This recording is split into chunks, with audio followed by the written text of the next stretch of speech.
Andy, for as much as we talked about it last year when there was a disconnect on third and long and longer, we're going to talk about it when you've made one of the corrections of the year. I wanted to make sure I had the dime numbers right this week, but to me, I had it at 3 of 8 on passes and 3 runs for like 3 or 4 yards. And I realized a couple of those completions were late. The one conversion was 14 on a right out on left hash pass, which I think you'll give up kind of thing. I don't want to say surprised. What's your assessment of your unit's the results so far? Because the splits are absurd compared to what you were doing a year ago. Well, I mean, there's been some improvement there, and that's why we worked, with the time we had in the off season, we spent on working on that package and using the personnel we have. And so obviously there's areas we got to continue to grow with it. We didn't execute everything, obviously, great out of it, and we'll continue to grow. The guys are excited about it. They have fun playing it. And so we'll continue to grow and keep sharpening the techniques and the structure of it. And it's been good to us. So we'll keep working with it. Matt Preem, 247 Sports. Your assessment of tackling through 2 games this season, and I guess just what stood out defensively for you against Washington State. Yeah, obviously we got to improve the tackling starting early, and that was an objective going into the game with that type of offense being a spread offense and really quick and shifty players on the perimeter. We knew that was going to be a huge challenge for us, and just obviously we've got to do a better job of planning how we're going to do it in organized drills, and obviously we've got to do a better job of emphasizing it in team periods and how we're getting our finishes on every single play. And making sure that we understand that, Tuesday and Wednesday, that's when we're getting our fits in terms of tackling. And needless to say, everybody in the country, didn't have a lot of opportunities to practice tackling in the offseason. So we've got to make that ground up right now, and we will. The guys are excited to do that. Brian Thorburn, register guard. Andy, I think Noah said the other night that he missed a tackle early, and then Isaac told him just to calm down and take a deep breath. Just how do you approach a player that's that talented but still this young and obviously is going to play a big role for you? There's no question. We got a few of those guys. We got a lot of guys, and whether they're true freshmen or true sophomores out there playing. And so that's where the growth of this whole process, we've got to continue on full speed ahead. And we're going into the 3rd game here, and every single day counts for our growth as individuals, as people, how we learn, our focus in learning. And then obviously the fundamentals on the football field and how we're executing, playing with great eye control and tackling, right? So in open space or confined space, you have to do a great job with your target and making sure that your eyes are tracking a hip and we're working to take the motors. Obviously, we've got to lower our strike zone when we're tackling. We've had a few instances where we'll have guys missing games for tackling too high. And so obviously that would be an emphasis as well in tackling and making sure that our eye control is not, our eye control is where it should be in terms of the target being on the hip and working to take the motors of the ball carrier. Eric Skilpel, 247 Sports. You guys are one of the best teams nationally in forcing turnovers last year. 2 games in, you haven't done that yet. Can you explain that? Is that just the ball's not going your way, or can you guys be a little bit more aggressive in enforcing some of those? Well, it's just year to year, it happens that way. Some years when they come in bunches, and they'll come in bunches. They will. And it starts with, number one, fundamentally and technically. So we're talking about tackling. Good tackling, will cause takeaways. And there were a few instances the other night where we were close to punching some balls out when we were tackling, but putting yourself in position, your body control, having 2 feet underneath your hips when you're tackling and making sure that we're accelerating through those tackles. Our change of direction and making sure that our movements are on point in coverage so that we can break on the ball.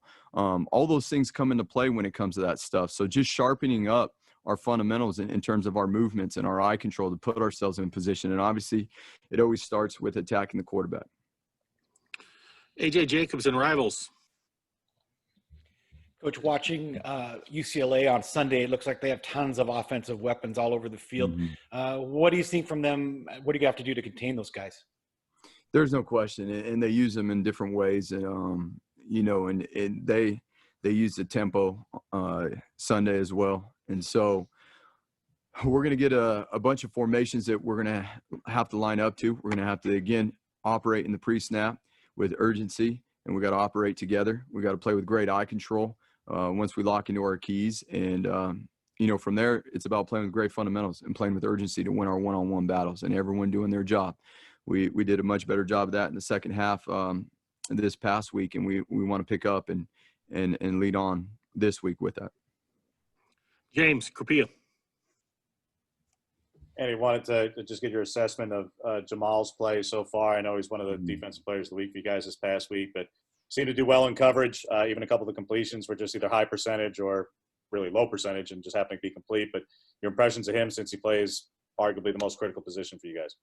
There's no question, James. I mean, he's coming along, and mind you, he's a sophomore. He's a young player that is learning and growing, and his care factor's through the roof. His the way his approach to practice every morning, he's ready to go. He's focused on the task at hand and what he needs to do to grow forward. And that's all we can ask for. And that's all we're asking from all the guys on this team, everybody involved in the program. And so we're excited about the direction he's going, and we're excited to see where he keeps growing. Matt Preem, 247 Sports. Saw a lot of Bennett Williams last week, and you're going to have to be using more safeties this week because of Nick Pickett's first half. Just Bennett's play this season so far. What's been your impressions? Yeah, Bennett's done an awesome job, and with limited practice time, we're really excited because he was on the shelf for a little while in camp, and so for him to be able to do what he did here in the last couple of weeks, and especially in this last game, stepping up and jumping in there and getting a lot of reps and doing a good job.